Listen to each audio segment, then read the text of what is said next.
السلام علیکم ورحمۃ اللہ وبرکاتہ۔ الحمدللہ وکفا وسلام علی حبیبہ المصطفیٰ وعلی آلہ واصحابہ النجبا اما بعد فاعوذ باللہ من الشیطان الرجیم ان اللہ وملائکتہ یصلون علی النبی یا ایہا الذین آمنوا صلوا علیہ وسلموا تسلیما اللہم صل علی سیدنا ومولانا محمد معدن الجود والکرم وآلہ واصحابہ الکرام وابنہ الکریم وبارک وسلم صلاۃ دائمۃ سرمدا ابدا۔ عزیزان گرامی وقار، رمضان المبارک کا مقدس مہینہ ہے اور حالیہ دنوں میں ہندوستان بھر میں جو حالات چل رہے ہیں اس سے ہر ایک مسلمان باخبر ہے، جانتا ہے۔ آج کے حالات میں رسول پاک صلی اللہ تعالیٰ علیہ وسلم کی ذات پاک کو جس طرح سے پورے ہندوستان میں نشانہ بنایا جا رہا ہے، موضوع بحث بنایا جا رہا ہے، ہمارے دل چھلنی ہیں، زخمی ہیں، یہ ایک الگ میٹر ہے۔ لیکن آج میں آپ کے سامنے حاضر ہوں خاص ایک بات کا ذکر کرنے کے لیے۔ میرے عزیز چاہنے والے بہت سارے ہزاروں کی تعداد میں نوجوان اور علماء، ایک سلسلہ چل پڑا ہے ابھی فی الحال سوشل میڈیا پر، خاص طور پر مجھے لے کر کے مباہلے کا چیلنج دے دیا مفتی سلمان اظہری نے، کفر کی دھرتی کو ہلا دیا، فلاں فلاں میسیجز بہت گردش کر رہے ہیں۔ اے میرے عزیزو، میں آپ کو اس بات کا کھل کر کے اظہار کرنا چاہتا ہوں کہ مجھ جیسے ایک کمتر طالب علم نے کون سا کمال کر دیا ہے۔ اس میں کوئی بڑا کمال کا کام مجھے نہیں لگتا، بلکہ رسول پاک صلی اللہ تعالیٰ علیہ وسلم کی عزت پاک بہت اعلیٰ، آپ کے نالین پاک کی غبار شریف کا بھی حق ہم ادا نہیں کر سکتے مباہلے کا چیلنج دے کر کے۔ آپ کیا سمجھتے ہیں کہ کوئی بہت بڑا تیر میں نے چلا لیا ہے؟ اس کو اتنا بڑا بنا کر کے کیوں پیش کیا جا رہا ہے؟ میرے عزیزو، ہماری زندگیاں رسول پاک صلی اللہ تعالیٰ علیہ وسلم کے نام سے وقف ہو جانی چاہیے۔ زندگی میں اگر ایک مرتبہ ہم نے کسی کو چیلنج کیا ہے تو آپ تمامی حضرات اتنے ہی میں خوش ہو کر کے مگن ہو گئے اور سارے لوگ موضوع بحث اسی کو بنائے ہوئے ہیں۔ ایک بہت بڑا کام کر دیا۔ اسی لیے میں اپنے چاہنے والے تمام ہی نوجوانوں سے گزارش کروں گا، چھوڑ دو اس بحث کو، کوئی بھی میری تعریف آج سے ہرگز نہ کرے۔ بہت سارے نوجوان آج اسی کام میں مصروف ہو گئے ہیں، سوشل میڈیا پہ سٹیٹس رکھنا، ڈی پیاں رکھنا میرے نام کی، میرے تصویر کی، اور پھر الگ الگ القابات اس میں لگانا، امیر کا، قائد کا، اور نہ جانے کیا کیا القابات۔ مجھے شرم آتی ہے، آج مجھے افسوس ہے اس بات میں کہ اے نوجوانوں، تمہاری غیرت کب جاگے گی؟ جس ملک میں رسول پاک کو گالیاں دی جا رہی ہیں، ان کے دربار کے ایک کتے کو تم اتنی بڑی عزت سے دیکھنا چاہتے ہو؟ میں ہرگز اس چیز سے پسند نہیں کرتا، نہ میرے نام کے نعرے لگائے جائیں، نہ ہی میرے نام کے ساتھ کوئی لقب لگایا جائے۔ میں نے ہرگز ناموری کے لیے نہیں کیا ہے۔ اے نوجوانوں، میرے نام کو ہٹا دو، اور یہ سوشل میڈیا پر بحث بازی کرنا، میرے متعلق میری تعریف میں میری حمایت، جو تنقید کر رہے ہیں ان کو ہزاروں سلام، یقیناً میں تنقید کے قابل ہوں۔ جو علماء میرے متعلق قدغن لگا رہے ہیں ان کو ہزاروں سلام، وہ میری غلطیوں کو صحیح کرنے کی کوشش کر رہے ہوں گے، لیکن مجھے ڈر تعریف کرنے والوں سے۔ یہ سب موو ہو گئے رسول پاک صلی اللہ تعالیٰ علیہ وسلم کی تعریف کو چھوڑ کر کے تم ایک ادنا طالب علم کی تعریف میں لگ گئے ہو۔ میری تعریف بند کرو، میرے نام سے ڈی پیاں رکھنا اور سٹیٹس رکھنا بند کرو۔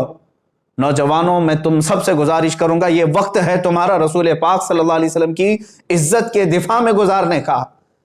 کیا ہی اچھا ہوتا کہ میرے نبی کی عظمتیں تم بیان کرتے اور لوگوں کو میرے رسول پاک صلی اللہ تعالیٰ علیہ وسلم کے اخلاق کریمانہ بتاتے۔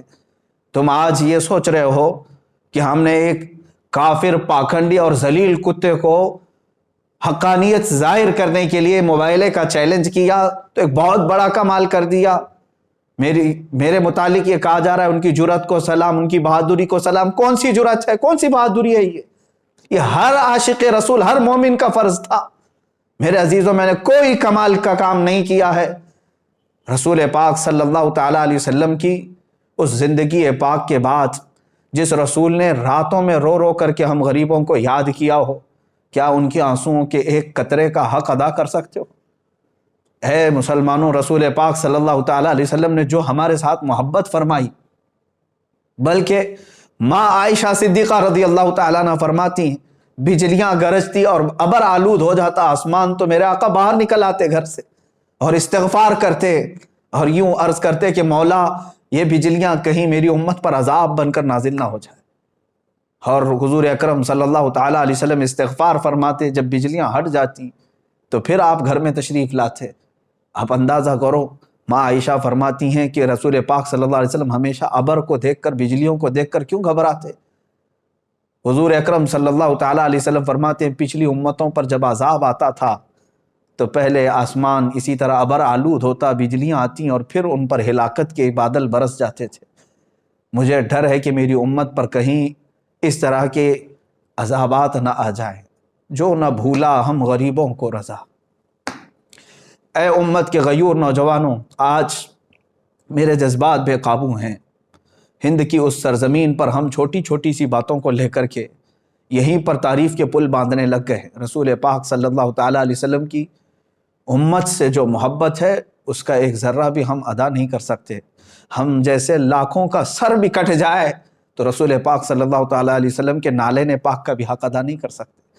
میرے عزیزو، مصطفیٰ کریم صلی اللہ تعالیٰ علیہ وسلم اپنے آخری وقت میں بھی جس دن حضور کا وصال ہوا اس دن بھی اپنی امت کی خیر کے لیے دعا فرمائی، اپنی امت کی خیر کے لیے دعا فرمائی کہ اے رب ذوالجلال، جو سکرات کی تکلیف ہے وہ میری امت پر نہ آئے، اور جو رسول پاک صلی اللہ تعالیٰ علیہ وسلم قبر انور میں سونے کے وقت بھی اپنی غریب امت کو یاد فرمائیں، معراج کے سفر میں اپنی غریب امت کو یاد فرمائیں۔ اب مجھے بتاؤ کہ ہم نے رسول پاک صلی اللہ تعالیٰ علیہ وسلم کا کون سا حق ادا کیا؟ اے میرے عزیزو، آج کلیجہ منہ کو آتا ہے، دل چھلنی ہے، اس لیے کہ میں تاریخ پڑھ کر کے دیکھا حضور پاک صلی اللہ تعالیٰ علیہ وسلم کو مکہ والوں نے ستایا بہت ہے اور پریشان بھی بہت کیا ہے۔ حضور اکرم صلی اللہ تعالیٰ علیہ وسلم کا سوشل بائیکاٹ بھی کیا ہے، ان کے صحابہ کے ساتھ ظلم و ستم بھی کیا ہے، لیکن ایک بات یاد رکھنا، ان کے دشمنوں میں ابو جہل بھی کھڑا تھا، ابو لہب بھی کھڑا تھا، عتبہ و شیبہ بھی کھڑے تھے۔ پوری تاریخ اسلام کی کتابیں اٹھا کر کے دیکھ لینا، ان ظالموں نے حضور کے ساتھ دشمنی تو کی، لیکن اس ہندوستان کے پاکھنڈی کی طرح میرے نبی کو اتنی گندی گالیاں کبھی نہیں دی تھی۔ حضور پاک صلی اللہ تعالیٰ علیہ وسلم کے اخلاق پر کسی نے انگلی نہیں اٹھائی، کسی نے رسول پاک صلی اللہ علیہ وسلم کو یہ نہیں کہا تھا آج تک کہ وہ عورتوں کی دلالی کرتے تھے، کبھی نہیں۔ آج جس منزل پہ ہم پہنچے ہوئے ہیں، مکہ کے ان کے جانی دشمنوں نے بھی یہ جملے استعمال نہیں کیے تھے۔ آج ہماری یہ نحوست نہیں ہے تو اور کیا ہے؟ اے میرے عزیزو، رسول پاک صلی اللہ تعالیٰ علیہ وسلم کی عزت کی حفاظت کی خاطر جو صحابہ اکرام رضوان اللہ تعالیٰ علیہم اجمعین اپنی قربانیاں پیش کر چکے، میں دو چند باتیں عرض کرتا ہوں۔ آج ہم اپنے گھروں میں بیٹھ کر کے سوشل میڈیا پر آوازیں اٹھا کر کے یا سڑکوں پر ایک آدھ بار نکل کر کے یہ کہتے ہیں کہ رسول پاک صلی اللہ تعالیٰ علیہ وسلم کی عزت کی حفاظت کے لیے ہم کھڑے ہو گئے، اور اتنے ہی پر ہم جیسے نکموں کو مرد مجاہد کا لقب دے دینا، ہم جیسے کم ظرف لوگوں کو، مجھ جیسے کم علم آدمی کو بڑے بڑے القاب سے نواز دینا، جبکہ کچھ نہیں کیا رسول پاک صلی اللہ تعالیٰ علیہ وسلم کی دفاع میں۔ صحابی رسول سعد ابن ربیع رضی اللہ تعالیٰ عنہ احد کے میدان میں لڑتے رہے، یہ رسول پاک صلی اللہ تعالیٰ علیہ وسلم کے چہیتے صحابی ہیں، لڑتے رہے یہاں تک کہ تقریباً 12 نیزے ان کے جسم پر لگے تھے، 12 نیزے ان کے جسم پر لگے، اور شام کا وقت آنے سے پہلے وہ زمین پر ڈھیر ہو چکے تھے اور ان کے اوپر کئی لاشیں گری ہوئی تھیں۔ شام کے وقت میرے آقا صلی اللہ تعالیٰ علیہ وسلم نے اپنے صحابہ سے فرمایا کہ دیکھو سعد ابن ربیع کہیں نظر آئے، وہ زندوں میں ہیں یا انتقال کر چکے، تلاش کر کے آؤ۔ جو تلاش کرنے کے لیے صحابہ گئے، انہوں نے پکارنا شروع کیا میدان میں، احد کے میدان۔ یہ بڑی کڑی جنگ ہے، کفر اور اسلام کے مقابل میں جو جنگ ہوئی تھی، بڑا نقصان مسلمانوں کا اس جنگ میں ہوا تھا۔ پکارنے والے نے جب آواز دی تو بہت اندر سے لاشوں کے بیچ میں سے ایک آواز آنے لگی کہ ہاں سعد ابن ربیع زندہ ہے۔ ہٹائی گئی تو حضرت سعد ابن ربیع کی لاش یعنی جسم پاک دیکھنے والے بتاتے ہیں کہ 12 نیزے ان کے جسم پر لگے ہوئے ہیں، پیٹ پھٹ چکا تھا، پیٹ پھٹ چکا تھا اور خون میں لت پت ہیں، گوشت کے ان کے چھتڑے ادھر سے ادھر ہو گئے ٹکڑے۔ میرے عزیزو، اس عالم میں وہ پوچھتے ہیں کہ اے آنے والے کیا پیغام لے کر کیا ہے؟ تو آنے والے صحابی نے کہا کہ اللہ کے رسول صلی اللہ علیہ وسلم نے تمہیں یاد کیا۔ اس صحابی سعد ابن ربیع نے اتنا کہا، جاؤ میرے آقا صلی اللہ علیہ وسلم کو میرا سلام کہہ دو، میں حضور پاک صلی اللہ تعالیٰ علیہ وسلم تک چل کے آنے کی طاقت نہیں رکھتا۔ اور اس کے بعد حضرت سعد ابن ربیع نے جو کہا، سنو اے مسلمانوں، جس کے جسم میں 12 نیزے چبھے ہوئے ہوں، پیٹ پھٹ چکا ہو، اس کے بعد وہ کہتے ہیں کہ جا کر حضور سے کہہ دینا، عذراً یا رسول اللہ، اے اللہ کے رسول ہمیں معاف کر دیں، ہم نے آپ کے دفاع کا حق ادا نہیں کیا۔ جس کا جسم چھلنی ہو گیا ہو اور ٹکڑوں میں آ گئے ہوں، وہ جب یہ کہہ رہے ہوں کہ اے اللہ کے رسول ہم نے آپ کی دفاع کا حق ادا نہیں کیا، ہم گھر بیٹھے سوشل میڈیا سے اگر تھوڑی باتیں کہہ دیں، آواز اٹھا دیں اور اسی پر اتنے بڑے بڑے القاب، یہ ناانصافی ہے میرے عزیزوں۔ اے غیور نوجوانوں، میرے آقا صلی اللہ تعالیٰ علیہ وسلم پر مر مٹنے والے ان صحابہ نے کبھی اپنی ناموری کا خیال تک نہیں فرمایا، بلکہ سعد ابن ربیع یہ کہتے ہیں آنے والے سے کہ جاؤ واپس میری قوم کو یہ پیغام دے دینا، مدینے والوں کو یہ پیغام دے دینا کہ اگر تم زندہ رہے، تمہاری آنکھیں دیکھتی رہیں اور کوئی تمہاری زندگی میں رسول پاک صلی اللہ تعالیٰ علیہ وسلم تک پہنچ گیا بری نیت سے، تو فرماتے ہیں کہ پھر قیامت کے دن اللہ تمہیں نہیں چھوڑے گا، تمہارا کوئی عذر قبول نہیں کیا جائے گا۔ سعد ابن ربیع یہ کہتے ہوئے اس دار فانی سے کوچ کر گئے، انتقال ہو گیا، شہید ہو گئے۔ ایک صحابی ہیں رسول پاک صلی اللہ تعالیٰ علیہ وسلم کے سامنے کھڑے، احد کے میدان، تیر چلتے رہے، اتنے تیر کہ تقریباً ان کے جسم پر 80 تیر ادھر سے سائیں سائیں کرتے ہوئے گزرے اور کئی جسم پر چھپ گئے۔ وہ حضور پاک صلی اللہ تعالیٰ علیہ وسلم کے سامنے سینہ سپر ہو کر یوں کھڑے رہے کہ ایک تیر ان کے آنکھوں میں آ کر لگ گیا، آنکھ کا پتلا باہر آ گیا، آنکھ کا ڈھیلا باہر آیا۔ اللہ کے حبیب صلی اللہ تعالیٰ علیہ وسلم کے دفاع میں اس وقت تک بھی وہ اپنا قدم نہیں ہٹا رہے تھے۔ اتنی قربانیاں دینے کے باوجود بھی انہوں نے کبھی یہ نہیں کہا کہ ہم نے رسول پاک صلی اللہ تعالیٰ علیہ وسلم کی ناموس پہ پہرا دے دیا۔ اے مسلمانوں، ان القابات اور ان تمام تر مبالغات سے باہر نکل آؤ، ان تمام چیزوں سے باہر نکل آؤ، میدان عمل میں اترنے کی آج تمہیں ضرورت ہے۔ اللہ کے حبیب صلی اللہ تعالیٰ علیہ وسلم کی عزت کی حفاظت کے لیے جنہوں نے کیا، آج میرا دل درد کر رہا تھا، اس لیے میں آپ کے سامنے حاضر آ گیا۔ سلطان صلاح الدین ایوبی رحمۃ اللہ تعالیٰ علیہ کی وفات یاد آتی ہے۔ انگریزوں نے بھی صلاح الدین ایوبی کا ذکر بڑے اچھے سے لکھا ہے، کہا کہ ایک انصاف پسند جرنیل تھا اور جتنی جنگیں ہوئی ہیں ظلماً صلاح الدین ایوبی نے کسی کو قتل نہیں کیا، قیدی بھی آتے تو ان کو رہا کرنے کا حکم دیتے تھے۔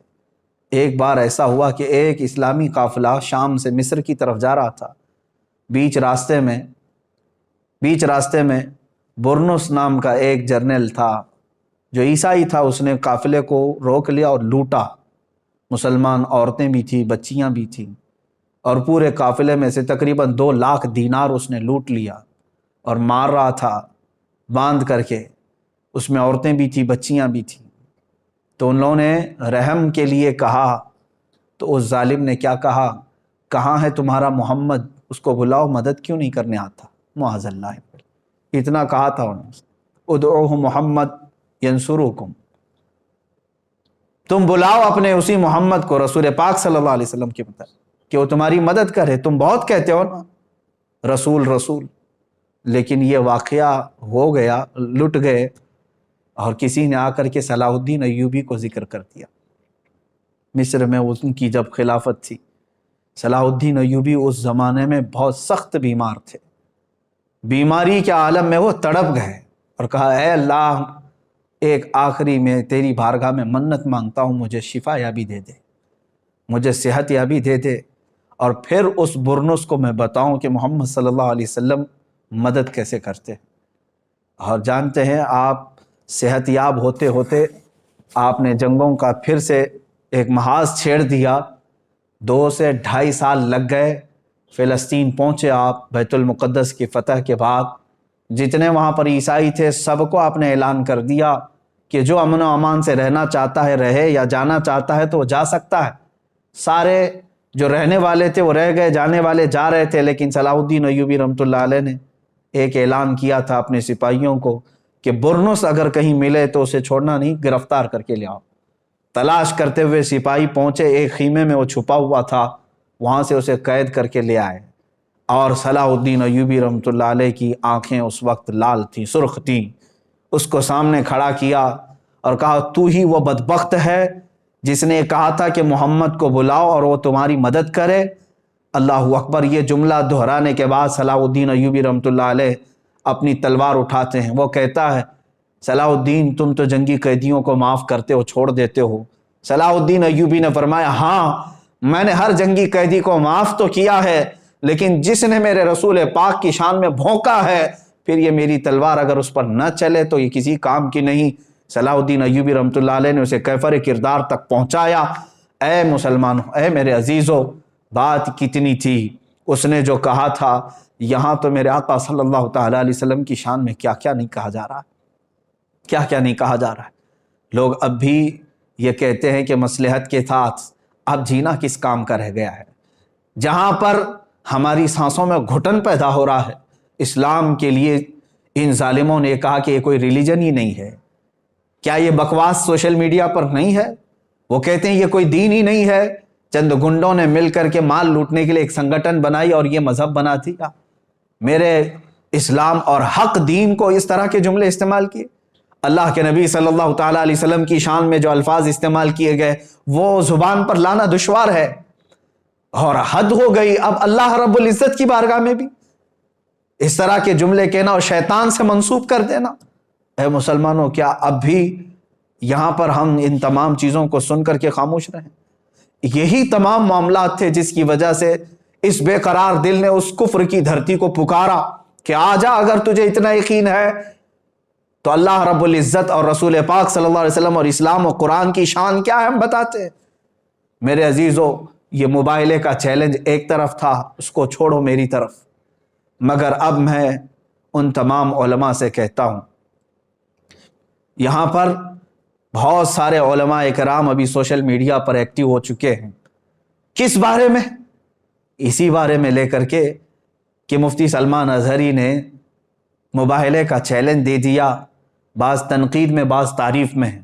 میں تنقید کرنے والوں کو ایک جملہ بھی نہیں کہنا چاہتا، بہت محترم وہ علماء ہیں، مجھے کوئی غرض نہیں میری تنقید اور تعریف سے، لیکن تعریف کرنے والے علماء جس میں بہت سارے ہیں جنہوں نے مسلسل 2 دن سے اپنے اوقات لگا دیے ہیں، میں ان سب سے گزارش کروں گا، اے گروہ علماء، اللہ تبارک و تعالیٰ نے تمہیں علم کی امانت سپرد کی ہے۔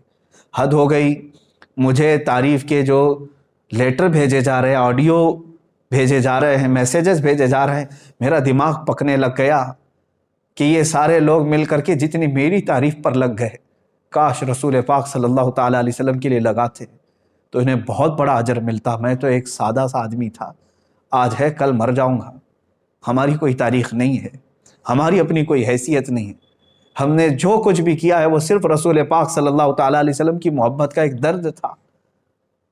میرے عزیزو، اگر میں نہیں اٹھتا تو کوئی نہ کوئی ایک عام نوجوان بھی اٹھتا۔ اس میں ابھی مجھے بھیجی گئی ہے، کئی علماء ہیں، میں اب کتنوں کے نام ذکر کروں۔ مفتی گلفام صاحب نے ابھی ایک بیان نشر کیا، بار بار انہوں نے یہ اس میں تائید کا اظہار کیا کہ ہم کھڑے ہیں، مباہلے میں ہم آنے کو تیار ہیں۔ مفتی عالمگیر اشرف صاحب، مولانا طارق انور مصباحی صاحب، مفتی راحت علی صاحب، مفتی نثار احمد مصباحی صاحب، یہ تمام علماء، مولانا توصیف صاحب سنبھل سے، اور کئی جگہ کے بڑے بڑے علماء جو تنظیمیں چلاتے ہیں، کرناٹک سے، راجستھان سے، اور کئی خلفاء اور مشائخ، میں ان سب سے گزارش کروں گا، اے گروہ علماء، اللہ نے آپ کو قلم کی اور زبان کی جولانیت عطا کی۔ میں دیکھتا ہوں یہ میرے محترم علماء جب لکھتے ہیں، اس میں بہت اچھی تحریریں ہیں ان کی، لیکن میرے دفاع کے لیے اپنے قلم کو استعمال کرنا بند کر دو۔ جو تنقید کر رہے ہیں وہ ٹھیک ہے، لیکن تعریف کرنے والے علماء، میری ایک عاجزانہ اپیل ہے آپ سب سے، عاجزانہ اپیل ہے، میں کوئی دکھاوے کے لیے بات نہیں کر رہا ہوں، قلم اٹھاؤ، اسلام پر جتنے حملے یہ پاکھنڈی کر رہے ہیں ان کا منہ توڑ جواب دو۔ اللہ نے تمہیں قلم کی برکت عطا کی ہے، زبان کی اللہ نے جولانیت عطا کی ہے، اٹھاؤ تقابل ادیان کو دیکھو آپ۔ اور آریہ سماج کے پنڈتوں نے جتنے اعتراضات کیے تھے ان اعتراضات کے جواب علماء حق نے، علماء ربانیین نے دیے۔ اے علماء، آج کام تمہارا اس کے لیے ہے، اللہ نے تمہیں چنا ہے، آپ ہٹا دو اس سلمان اظہری کے نام کو، ہٹا دو اس کو، موضوع سخن ختم کر دو۔ میں تعریف کرنے والے ان تمام علماء کی قدر ضرور کروں گا، محبت ضرور ہے۔ یہ جتنے میسیجز کر رہے ہیں، آڈیو بھیج رہے ہیں یا تحریریں بھیج رہے ہیں، یہ تمام کی ضرورت قطعاً نہیں ہے، قطعاً نہیں ہے۔ میں سب سے کہتا ہوں کہ لگ جاؤ دین اسلام کی حمایت کے لیے اور رسول پاک صلی اللہ تعالیٰ علیہ وسلم کی عظمت و شان بیان کرنے کے لیے۔ آپ لکھو، دوسری زبانوں میں اسے ٹرانسلیٹ کیا جائے، ہندوؤں کو بھی بتایا جائے کہ اس پاکھنڈی نے جس غلیظ انداز میں اعتراضات کیے یہ جھوٹا ہے اور دنیا کا سب سے بڑا جھوٹا ہے۔ اسلام کے متعلق اور قرآن کو جس طرح دہشت گردی سے جوڑنے کی کوشش کی جا رہی، اس پر کام کریں آپ سب مل کر کے۔ جو خطبہ ہیں وہ آپ میرے دفاع میں نہ آئے، آپ دفاع ناموس رسالت کے لیے اپنا وقت قربان کریں، رسول پاک صلی اللہ تعالیٰ علیہ وسلم کے لیے۔ اور ہر کوئی اب یہ مباہلے کے چیلنج دینے کے لیے اس کی ضرورت نہیں رہ گئی۔ میں پوچھتا ہوں اے نوجوانوں، اے مسلمانوں، آپ کا دل یہ کہتا ہے؟ ذرا ضمیر پر ہاتھ رکھ کر کے، دل پر ہاتھ رکھ کر کے یہ سوچو، وہ خبیث مردود ملعون جو بھونکتا ہے رسول پاک صلی اللہ تعالیٰ علیہ وسلم کی شان میں، اور جانوروں کا پیشاب پینے والا اور بلاತ್ಕಾری میں جیل جانے والا، کیا اس کی حیثیت ہے کہ وہ مباہلہ کرے؟ کیا آپ کو ذرا برابر لگتا ہے؟ بہرحال یہ اسلام کی حقانیت کو ظاہر کرنے کے لیے جو کہہ دیا تھا وہ ہے، انشاءاللہ وہ برقرار رہے گا، لیکن آپ اپنا وقت اس بارے میں نہ لگاؤ، میری حمایت میں، میری تائید میں۔ ہاں دعا ضرور کریں، میں دعاؤں کا محتاج ضرور ہوں، دعاؤں کا محتاج ضرور ہوں۔ اور سچ بات میں بتاؤں، حقیقت میں میرے عزیزو، ہم نے ایک کتے کے برابر بھی کام نہیں کیا ہے ابھی۔ بڑی بات نہیں کہہ رہا ہوں، اس لیے کہ تاتاریوں نے بغداد پر حملہ کیا تھا تو تاتاری بادشاہ نے ایک بار علماء حق کو زنجیروں میں باندھ کر کے اپنے دربار میں الٹا لٹایا اور ایک عیسائی پادری کو بلا کر کے کہا کہ ان کے نبی کی شان میں جتنی بری باتیں ہو سکتی ہیں مغلظات بکو ان کے سامنے، یہی ان کو سزا ہے، ان کے لیے دردناک سزا ہے۔ جن کے زنجیروں میں ہاتھ بندھے ہوئے ہیں وہ لیٹے ہوئے ہیں دربار میں، بڑے مجمع کے ساتھ سپاہی بھی موجود ہیں۔ بادشاہ کا اس دربار میں کتا تھا جو زنجیر سے بندھا رہتا تھا، سونے کی زنجیر سے۔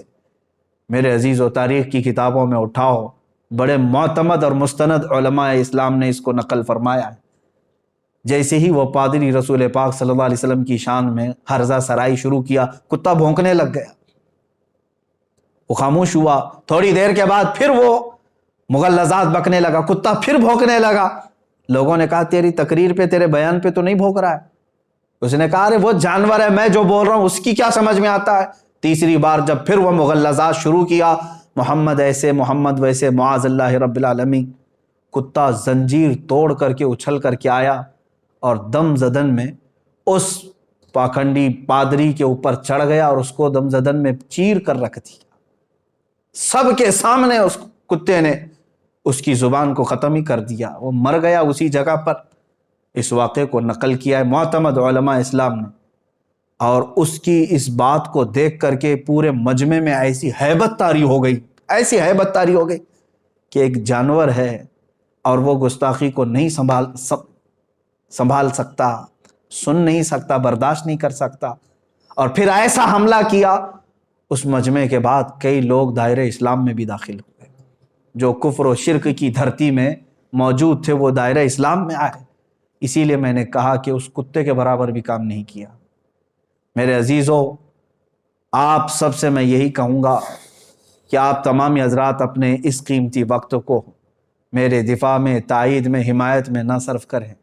جو رسول پاک صلی اللہ تعالیٰ علیہ وسلم سے تھوڑی سی بھی محبت رکھتا ہے، میں ہر سنی نوجوان سے آج کہوں گا، اگر تمہیں آج کا یہ موبائلے کا چیلنج ہاٹ ٹاپک لگتا ہے، ہاٹ ایشو لگتا ہے، اور دیکھنا چاہتے ہو کہ اب کیا ہوگا، کل کیا ہوگا، انشاءاللہ العزیز 17 رمضان المبارک کو حق واضح ہو ہی جائے گا، لیکن اس سے قبل میں ہر سنی جوان سے کہوں گا کہ آ جاؤ، مصطفیٰ کریم صلی اللہ تعالیٰ علیہ وسلم کے قدموں میں تمہاری عزت ہے۔ تم نے پوری زندگی بھر نہ جانے کتنے غلامیوں کے پٹے اپنے گلے میں ڈال رکھے ہیں، تم اپنے گلوں سے ان زنجیروں کو توڑ کر کے آ نہیں پا رہے ہو۔ کتا تو سونے کی زنجیر بھی توڑ کر کے آ گیا تھا، اب ہمارے پاس جو غلامی کی زنجیریں ہیں وہ فیشن پرستی کی زنجیریں ہیں، مصلحت پسندی کی زنجیریں ہیں، گناہوں کی لت جو پڑی ہے یہ زنجیریں ہیں، بزدلانہ زنجیریں تمہارے گلوں میں پڑی ہوئی ہے، توڑ کر کے آ جاؤ۔ کون کہتا ہے کہ رسول پاک صلی اللہ تعالیٰ علیہ وسلم کا چہرہ خراب تھا؟ تمہیں یقین نہیں ہے؟ دنیا کا سارا حسن و جمال میرے رب ذوالجلال نے میرے مصطفیٰ کو عطا کیا تھا، اس حسین رسول پاک صلی اللہ تعالیٰ علیہ وسلم کے تم پیروکار ہو، تو پھر کیوں اس رسول پاک کے اخلاق کو اپنانے سے تم ہچکچاتے ہو؟ کیوں ڈرتے ہو؟ ہزار تانوں کو چھوڑ دو لوگ کیا کہتے ہیں، تم یہ دیکھو کہ میرے آقا کل قیامت کے دن مجھے کیا کہیں گے، میرا چہرہ دیکھنے کے بعد حضور صلی اللہ تعالیٰ علیہ وسلم کیا کہیں گے۔ میں نے چہرہ یہودیوں کا بنایا، میں نے چہرہ کفار و ہنود کا بنایا، اور بات کرتا ہوں رسول پاک صلی اللہ علیہ وسلم کی۔ اے مسلمانوں، میں آپ تمام سے یہی گزارش کروں گا کہ حضور پاک صلی اللہ تعالیٰ علیہ وسلم کی طرف آ جاؤ، اٹھو وہ گر نہ حشر نہ ہوگا پھر کبھی، دوڑو کہ زمانہ چال اپنی چل گیا۔ اور آج میں اسی بات پر آپ سب کو یہ میسج ضرور دینا چاہوں گا، کیوں نام محمد پر مر نہ جائیں ہم عزت سے، یوں بھی تو ہمیں دنیا سے ایک دن تو جانا ہے، یوں بھی تو کسی دن ہم کو دنیا سے تو جانا ہے۔ رسول پاک صلی اللہ تعالیٰ علیہ وسلم کے ہو کر کے جائیں گے تو قیامت کے دن سر بلند رہو گے، سرخرو رہو گے۔ اس لیے کہ میرے عزیزوں، ہمارا یہ قان ہے، ہمارا یقین ہے، ہمارا یہ بھروسہ ہے کہ ہماری قبر میں بھی رسول پاک صلی اللہ علیہ وسلم تشریف لائیں گے۔ قیامت کے دن انہی کی شفاعت اور سفارش ہمارے لیے کام آئے گی، تو دنیا میں ان کے ہو جاؤ اور انہی کی طرف لو لگا لو، اور اپنا جینا مرنا رسول پاک کے لیے کر دو۔ سیدی سرکار اعلیٰ حضرت فاضل بریلوی رضی اللہ تعالیٰ عنہ نے اپنی پوری زندگی دفاع ناموس رسالت کے لیے وقف کر دی۔ ہزار ان کے زمانے میں بھی ان کو لے کر کے تنقیدیں اور تعریفیں ہوتی رہی ہوں گی، لیکن ان کی کتابوں میں مجھے بتاؤ کہاں انہوں نے اپنی تنقید کرنے والوں کے لیے کیا لکھا، تعریف کرنے والوں کے لیے کیا لکھا؟ بلکہ کہیں پر کچھ ملتا نہیں ہے۔ انہوں نے تو صرف یہ کہا ہے، کروں مدح اہل دول رضا، پڑے اس بلا میں میری بھلا، میں گدا ہوں اپنے کریم کا، میرا دین پا رہے نہ نہیں۔ انہوں نے تو زندگی بھر رسول پاک صلی اللہ تعالیٰ علیہ وسلم کے لیے قلم اٹھایا۔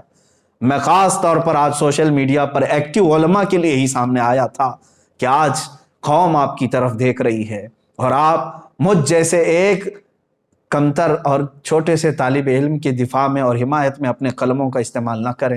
حضور پاک صلی اللہ تعالیٰ علیہ وسلم کے لیے، شان اسلام کے لیے، اور کفار و مشرکین جو بھدے اعتراضات کرتے ہیں ان کا منہ توڑ دنداں شکن جواب دینے کے لیے اپنے قلم کی جولانیت کا استعمال کریں، خطبہ اپنی زبانوں کو انہی کے لیے استعمال کریں، اس لیے کہ اللہ نے یہ امانت کے طور پر آپ کو علم دیا ہے، اور آپ کو یہ علم خرچ کرنا ہی ہے رسول پاک صلی اللہ تعالیٰ علیہ وسلم کی عزت کی حفاظت کے لیے۔ اور آخر میں یہی کہوں گا، جس کو اعلیٰ حضرت رضی اللہ تعالیٰ عنہ نے بطور میسج ہمیں دیا ہے، انہیں جانا انہیں مانا، نہ رکھا غیر سے کام، للہ الحمد میں دنیا سے مسلمان گیا۔ اے میرے عزیزو، آج میں نے یہ جو کچھ بھی باتیں کہیں اس لیے کہ میں بے چین ضرور ہوں، لیکن دنیاوی حالات اور پریشانیوں کو لے کر کے نہیں، کہ میرے اوپر کیا دباؤ بن رہا ہے اس کو لے کر کے میں ہرگز پریشان نہیں ہوں، بلکہ ابھی میں آپ کو بتاؤں، آپ سب حضرات جانتے ہوں گے رمضان المبارک آ چکا ہے۔ کل ہی میرے پاس ایک نوجوان بچہ آیا، انجینئر بھی ہے، بیٹھے تھوڑی دیر بات کرنے کے بعد بتایا اس نے کہ پچھلے 1.5 مہینے سے وہ کھانے کو، گوشت کو ہاتھ تک نہیں لگایا، صرف اس لیے کہ جس جگہ رسول پاک صلی اللہ تعالیٰ علیہ وسلم کو گالیاں دی جا رہی ہوں اور میں نرم نرم غذائیں کھاؤں۔ اس نوجوان کی اس بات کے بعد کیا ہمارا دل کھول نہیں جاتا؟ ہم بھی تو آج سارے لوگ مستیوں میں ہیں، ہمارے پاس جو کچھ بھی دیا ہوا ہے وہ رسول پاک کے نام کا ہے، علماء آپ سب کو معلوم ہے، مشائخ آپ سب کو معلوم ہے، ہم آج تک رسول پاک کے نام پر ہی کھا رہے ہیں، حضور پاک صلی اللہ تعالیٰ علیہ وسلم کا نام لیتے ہیں اور کھاتے ہیں، لیکن آج تک میری اتنی عمر میں میرے باپ کو، میری ماں کو یا میرے بھائیوں کو ایسی گالیاں تو میں نے اب تک نہیں سنی جس طرح کی گالیاں اس خبیث ملعون نے میرے نبی کو دی۔ تم بتاؤ، تم اپنی زندگیوں میں نوجوانوں تمہیں ایسی گالیاں کس نے دی تھی آج تک؟ تم بتاؤ، تمہاری داڑھیوں کو دیکھ کر کے لوگ گالیاں نہیں دیتے، آج تم سر پہ ٹوپی رکھتے ہو تو تمہیں لوگ گالیاں نہیں دیتے، تمہاری ماں کو اور تمہارے باپ کو کس نے اس قدر گالیاں دی تھی؟ تمہیں کبھی کسی نے دلال کہا عورتوں کا؟ لیکن دنیا کے سب سے پاکیزہ انسان کو جس نے اس طرح کے الفاظ استعمال کیے، آپ بتاؤ اب اس کے بعد اگر ہمارے جذبات بے قابو نہ ہو تو اور کیا ہو؟ ہم نے اپنے گھر والوں کے لیے کبھی اس طرح کی گالیاں نہیں سنی۔ اب میں اپنے اس گفتگو کو ڈائیورٹ کرتے ہوئے کہتا ہوں، ان ہندوؤں سے بھی، ان پاکھنڈیوں سے بھی، اگر تم نے طے کر ہی لیا ہے کہ مسلمانوں کو ٹھیس پہنچانا ہے تو لے لو ہم سب کی زندگیوں کو اور آج ہی سے کوسنا شروع کرو، ہمیں جتنی گالیاں دیتے ہو دے لو۔ ایک بار میرے مصطفیٰ صلی اللہ تعالیٰ علیہ وسلم کی طرف انگلی اٹھانا چھوڑ دو، اس قرآن عظیم کو بولنا چھوڑ دو۔ ہماری زندگیاں موجود ہیں میرے عزیزو۔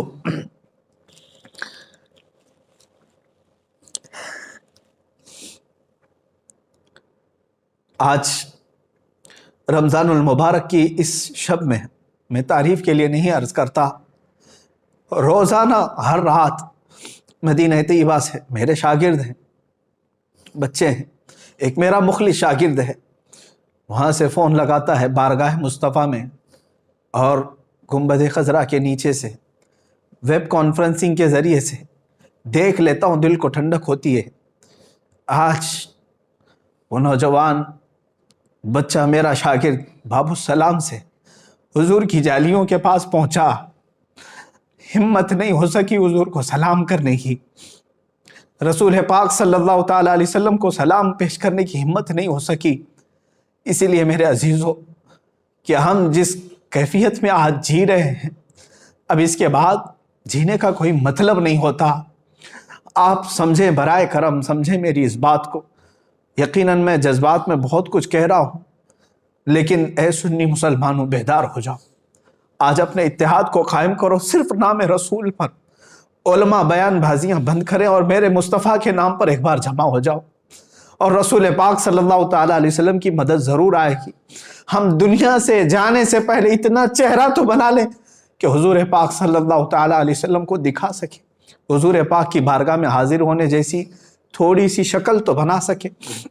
اس لیے اب اس کے بعد مجھے کچھ فرق نہیں پڑتا کہ مجھے حکام وقت قید کریں یا سولی پر چڑھائیں یا ختم کر دیں، اس لیے کہ ہم جیسوں کے ساتھ اب ہونا یہی چاہیے تھا کہ جو رسول پاک صلی اللہ تعالیٰ علیہ وسلم کو گندی گالیاں سن کر کے مزے سے کھاتے پیتے اور سوتے ہیں، عذاب آ جانا چاہیے تھا۔ پھر بھی میرے آقا کی رحمت کاملہ ہے کہ وہ اب بھی اپنی امت کو درد اور تکلیف میں دیکھنا گوارا نہیں کرتے۔ قرآن نے ان کے متعلق ہی کہا ہے، عزیز علیہ ما عنتم، حضور فرماتے ہیں تمہارے قدموں میں کانٹا بھی چبھ جائے تو مجھے یہ برداشت نہیں ہوتا۔ رسول پاک صلی اللہ تعالیٰ علیہ وسلم کو ہمارے قدموں میں چبھنے والا کانٹا گوارا نہیں، اور ہم آج اپنے کانوں سے حضور کے لیے گندی گالیاں سن کر گوارا کیسے کر سکتے؟ بس میں کہنے کی طاقت میں نہیں ہوں، اخیر میں اتنا کہوں گا، عذراً یا رسول اللہ، اے اللہ کے نبی، ہم نکموں کو معاف فرمائیں، بد ہیں تو آپ کے، بھلے ہیں تو آپ کے، ٹکڑوں پہ پلے یہی کہ رخ کدھر کریں۔ یا رسول اللہ، آپ ہی کی تو شان ہے، گندے نکمے کمی، مہنگے ہیں کوڑی کے تین، کون ہمیں پالتا؟ تم پہ کروڑوں درود کر کے تمہارے گناہ مانگے تمہاری پناہ، تم کہو دامن میں آ، تم پہ کروڑوں درود۔ اے رسول مختار صلی اللہ تعالیٰ علیہ وسلم، ہند کے ان ہم جیسے بزدل مسلمانوں کو معاف فرما دے اور قوت حیدری عطا فرمائے، علماء کی زبان میں اے اللہ کے نبی طاقت و قوت عطا فرمائے، جوانوں کو بازو میں طاقت و قوت عطا فرمائے، ہم جئیں تو سر بلند کر کے جئیں اور آپ کی شان میں گالیاں سن کر کے نہ جئیں۔ اے رسول پاک مدد کی بھیک ہے، مدد کی بھیک، اے خاصان رسول وقت مدد ہے، امت پہ تیرے وقت عجب آ کے پڑا ہے۔ وآخر دعوانا الحمدللہ رب العالمین۔